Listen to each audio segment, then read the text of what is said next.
मला काल एक जण म्हटला तुम्हाला किंमत मोजावी लागेल. अरे म्हटलं माझी किंमतच अजितदादामुळे होती, मोजावी तर ती मोजली मी 28 जानेवारीला. कशाची किंमत मोजा, कशाच्या धमक्या देताय तुम्ही? कोण म्हटलं तुम्हाला किंमत मोजावी असतात लागेल? असं असतं का विधिमंडळात भेटताना सगळेच भेटतात ना, आपले मित्र असतात, आपले हितचिंतक असतात. अरे कशाला अमोल तुम्ही बोलताय किंमत मोजावी लागेल? किंमत म्हणजे राजकारणातली किंमत, राजकीय किंमत मोजावी लागेल. हो हो, पण अरे एक पण मी प्रकारे- माझी किंमतच अजितदादांनीच मला किंमत दिली ना. आज तो नेता नाही आहे.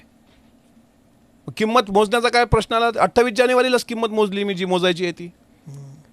तुमच्या पक्षातले लोक सांगतात मला अजून तर काय असं कोणी म्हटलं नाही. तुम्ही रोहित पवारांसोबत गेला होतात, हम्म. पक्षाला सांगून गेला होतात. अहो काय, मला अजितदादांसाठी लढायला मला वाटलं की जावं म्हणून मी गेलो. पण शेवटी पक्ष असतो, पक्ष शिस्त असते. मग मी शिस्त पाळत नाही का?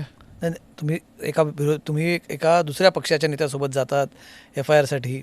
इथं मी पक्ष म्हणून गेलोच नाही.